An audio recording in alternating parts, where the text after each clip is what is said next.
Қайырлы күн достар, сіздермен бірге ерекше дәмді, нәзік, дастарханның көркін ашатын, қонақтарыңызды таң қалдыратын рулет дайындайтын боламыз. Ең алдымен бізге сурет салатын пастаны әзірлеп алу қажет. Бұл үшін бізге бір жұмыртқаның ақ уызы, қант ұнтағы, ұн және жұмсақ бөлме температурасындағы сары май қажет. Түйіршіктер болмас үшін қантты сүзгіден өткізген дұрыс. Ақ уыз екеуін жақсылап араластырып, кейін үстінен жұмсақ сары майымызды қосып араластырамыз. Бұл жерде миксер пайдалансаңыздар да болады.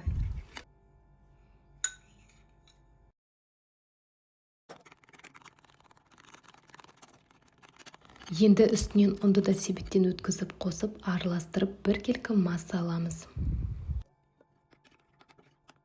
Егер сіздерде ақ краситель болмаса, тестаңызды екіге бөліп, қызыл және жасыл түстерге боясаңыздар болады. Массамызды 3 бөлікке, яғни ақ түске жарты ас қасық, жасыл түске 2 ас қасық, қалғанын қызыл түске алып қалдым.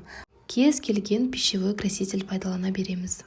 Қызыл түске сухой краситель және де жасыл түске мен гелевый краситель пайдаландым, қыздар. Краситель пайдаланған кезде жақсылап араластырып жүру керек, өйткені сухой болғандықтан ол түйіршік болып кетуі мүмкін. Ондай түйіршіктер біздің мешогымыздың бойына, ұшына тұрып қалады. Сондықтан жақсылап араластыру қажет. Ақ красительге менде диоксид титаны қостым. Егер ақ краситель болмаса, бұл этапты алып тастауға болады. Енді мешоктарымызды стаканға кигізіп, ішін толтырамыз.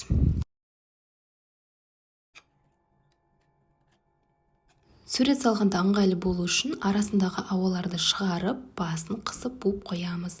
Ұшын кесіп, сурет салуға дайындап қоямыз. Бірден тестамен сурет салу қиындық тудыратын болса, пергаменттің астынан трафарет қойып салсаңыздар болады. Пергаментке жабысады деп қорықсаңыздар, сурет салмай тұрып, жұқа етіп майлап шығыңыздар. Баклан фирмасының ақ түсті пергаментіне жабыспайды. Мендегі Баклан фирмасының сары түстісі, сондықтан мен оның бетін майладым. Шегелер шынайы болу үшін бірінші жасыл түспенен сабағын саламыз, одан кейін оған ақ түспенен блеск тамшыларын тамызамыз. Оның үстінен қызыл түспенен дөңгелектер салып шығамыз.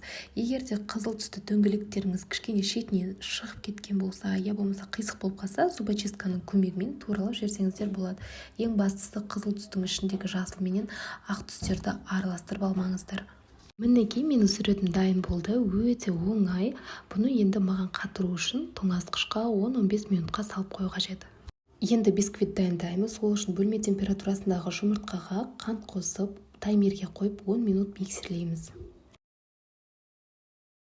Жұмыртқа осындай болып 2-3 есе көбейіп, аппақ болып көпіру қажет.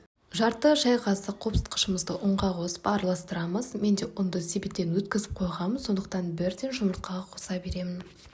Ұнды 3 рет бөліп, лопатаның немесе венчиктің көмегімен араластырамыз.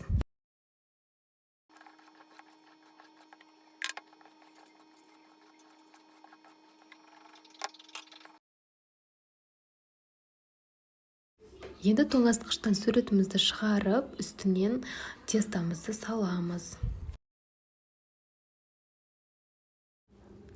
Мына ыдысымның асты ирек болғандықтан, рулетім ирек болып қалады ма деп қорқып, ыдысымды ауыстырдым.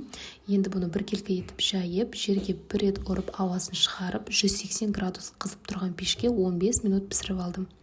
Бисквитті сүлгінің үстіне аударып, пергамент қағазын алып тастаймыз. Сурет астына қарап тұру үшін тағы да бір рет аударамыз. Міне осындай болады. Бұның үстіне сүлгі қойып, немесе мен сияқты астындағы сүлгіменен орап тастаймыз. Ыстық күйінде орау міндетті, суығаннан кейін сынып кетуі мүмкін. Рулет суығанша крем дайындаймыз. Қант ұнтағында түйіршіктері болмаса, миксерлей салсаңыздар болады. Менде көп болғандықтан ермей қалама деп қорқып қасықпен езіп шықтым. Енді бұның үстінен сливкимізді құйып, тағы да қоюланғанша миксерлейміз. 5 минутта миксерлесеңіздер жетеді. Осындай қою әдемі крем болып шығады.